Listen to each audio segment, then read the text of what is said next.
Em abril de 1945, o Exército Vermelho alcançou a linha do rio Oder. O mundo agora voltava seus olhos para Berlim, enquanto os soviéticos se preparavam para dar o golpe final contra a Alemanha nazista. A Segunda Guerra Mundial na Europa estava chegando ao seu desfecho. Determinados a resistir até o último homem, os soldados de Hitler planejavam uma última e desesperada defesa da capital do Reich. À frente deles, uma força esmagadora foi reunida para realizar um triplo ataque ao eixo de Berlim, com o objetivo de cercar e capturar a cidade em poucos dias. Junte-se a nós nesta jornada épica pela Segunda Guerra Mundial.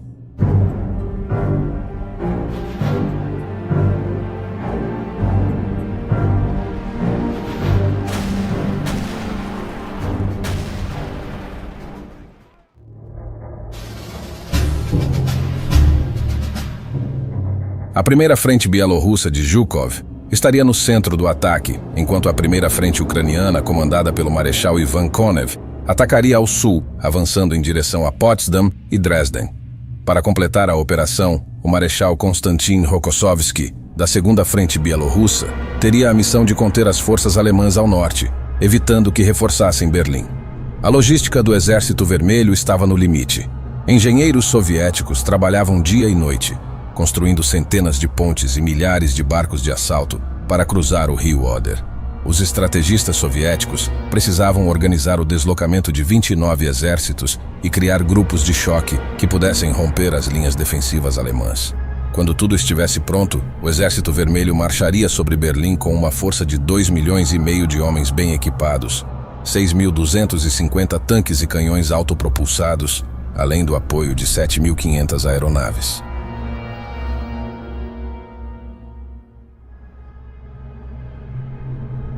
A Wehrmacht construiu uma série de linhas defensivas bem elaboradas, bloqueando o caminho para Berlim. No entanto, essas posições eram defendidas pelos restos do grupo de exércitos Vístula e do 4º Exército Panzer. A guarnição da cidade, combinando forças alemãs e voluntários estrangeiros das Waffen-SS, totalizava cerca de 750 mil soldados, além de 1.519 tanques e canhões de assalto e 2.200 aeronaves, muitas delas em condições precárias de uso. Esses números, embora impressionantes no papel, escondiam uma realidade bem mais frágil. A maioria das forças estava muito aquém de sua capacidade combativa. Mesmo com a liderança de veteranos endurecidos pela guerra no leste, as tropas eram formadas por uma mistura de soldados feridos, inaptos e até por meninos da juventude hitlerista. Além disso, cerca de 60 mil dos defensores vinham de batalhões da Volkssturm, uma milícia mal treinada e mal armada. A infantaria alemã também não poderia contar muito com seus recursos blindados e aéreos, já que era praticamente impossível manter os veículos operacionais com as escassas reservas de combustível sintético. Isso foi resultado direto dos bombardeios aliados sobre as fábricas alemãs. O moral das tropas continuava a despencar, com a maioria dos homens sofrendo de desnutrição, e poucos ainda acreditavam na promessa de uma vitória final. Mesmo assim, a propaganda nazista se esforçava ao máximo para convencer a população de que as tão esperadas Wunderwaffen, as armas maravilhosas de Hitler, iriam mudar o rumo da guerra. Durante toda a Batalha de Berlim, 3 enormes torres Flak desempenharam um papel crucial, com sua artilharia pesada dando suporte às forças terrestres. Essas torres eram majoritariamente controladas por jovens de 16 a 18 anos, que serviam como auxiliares da Luftwaffe.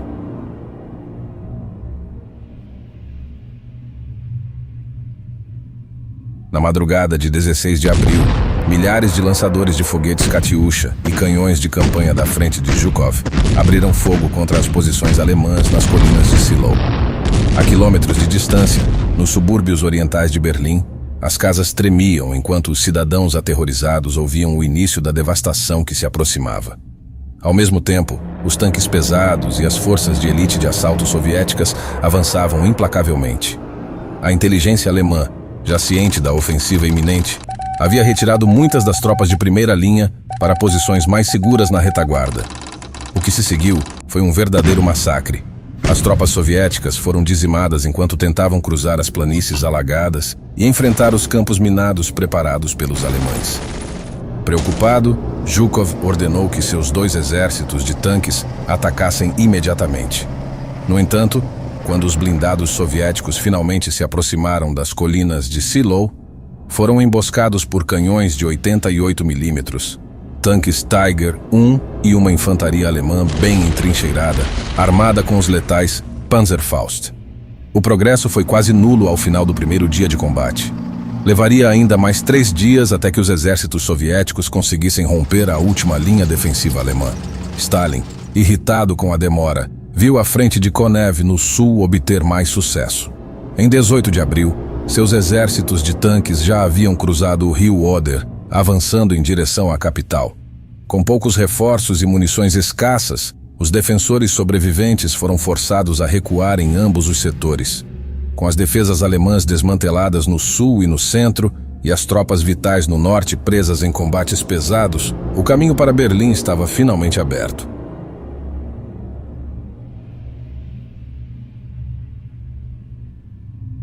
Sem suprimentos para continuar lutando, o moral das tropas alemãs começou a desmoronar.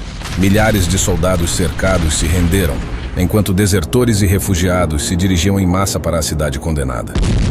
No dia 20 de abril, o aniversário de Hitler foi interrompido por intensos bombardeios da artilharia soviética nos subúrbios ao nordeste de Berlim. Enquanto isso, Zhukov e os exércitos de tanques de Konev iniciaram uma corrida frenética para alcançar os arredores da capital. Ao mesmo tempo, desertores e civis acusados de covardia eram fuzilados sumariamente por toda a cidade. Na manhã seguinte, a artilharia soviética lançou outra barragem devastadora contra o centro de Berlim, enquanto os remanescentes do 56º Corpo Panzer, sob o comando do general Helmut Weidling, realizavam uma retirada desesperada em direção à capital.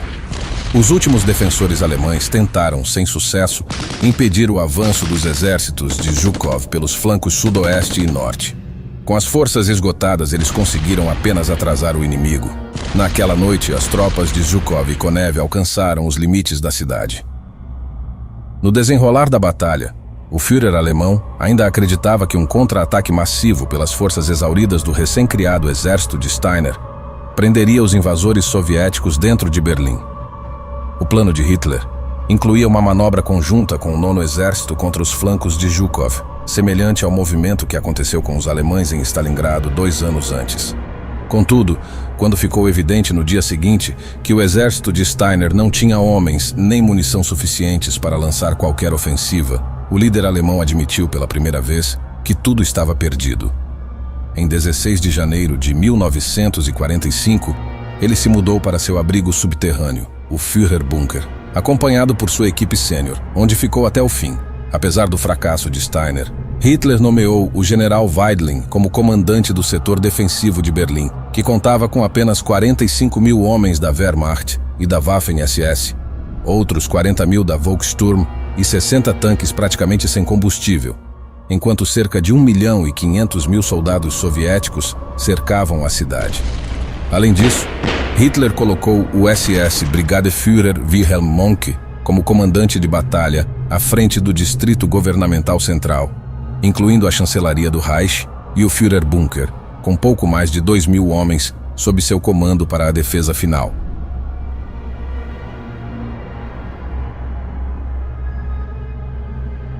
Como era esperado, os exércitos de Zhukov expulsaram os defensores dos subúrbios leste e sudeste até o fim do dia 23, enquanto outras frentes apertavam o cerco em torno dos flancos da cidade. Os combates se intensificaram no sudeste, onde 330 voluntários franceses, comandados pelo SS Brigadeführer Gustav Krukenberg, formaram o batalhão de assalto Charlemagne e se juntaram à 11ª Divisão Panzergrenadier SS Nordland. A chegada dos franceses reforçou a divisão, cujos regimentos da Noruega e Dinamarca já haviam sido dizimados. Com a derrota inevitável se aproximando, muitos defensores começaram a se render, enquanto outros continuaram a lutar de forma fanática com ataques isolados. No sudeste, após intensos combates, os soviéticos capturaram a sede da Gestapo na Prinz Albrechtstraße, mas logo foram repelidos por um contra-ataque da Waffen-SS. Quando a divisão Nordland recuou em direção a Hermannplatz, os franceses da Waffen-SS, liderados por Henri-Joseph Fenet, junto com 100 membros da juventude hitlerista, destruíram 14 tanques soviéticos. Na tarde daquele dia, As 2 últimas cruzes de cavaleiro do Terceiro Reich foram entregues a Eugène Vallot, que havia destruído 8 tanques pessoalmente, e a Friedrich Herzig, ambos da Waffen-SS.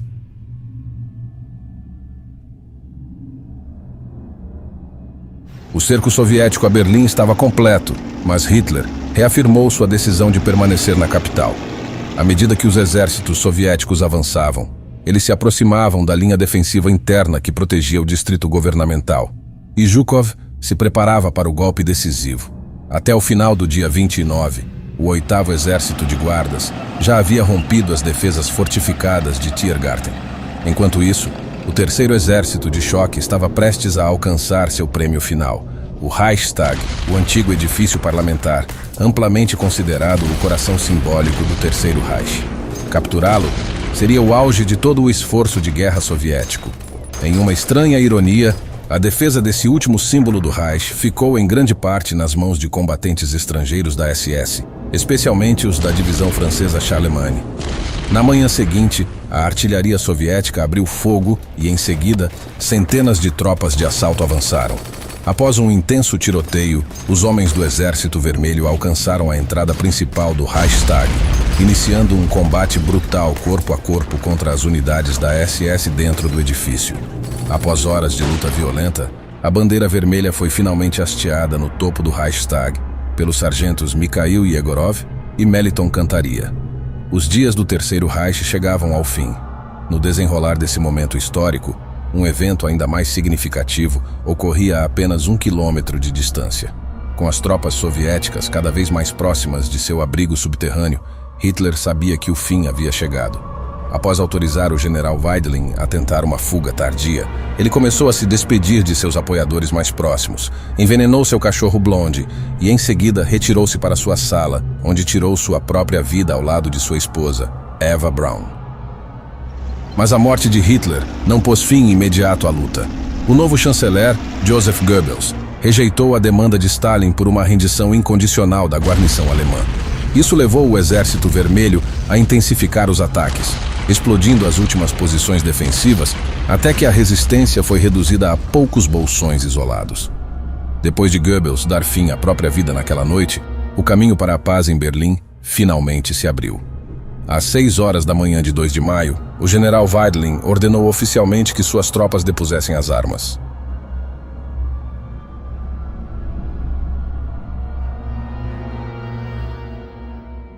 A captura de Berlim custou ao Exército Vermelho cerca de 78 mil soldados mortos e mais de 274 mil feridos, em uma série de combates brutais contra a resistência alemã nas ruínas da capital.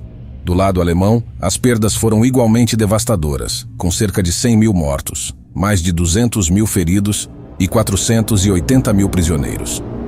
Embora algumas forças alemãs continuassem a lutar por mais alguns dias, a guerra na Europa efetivamente chegava ao fim.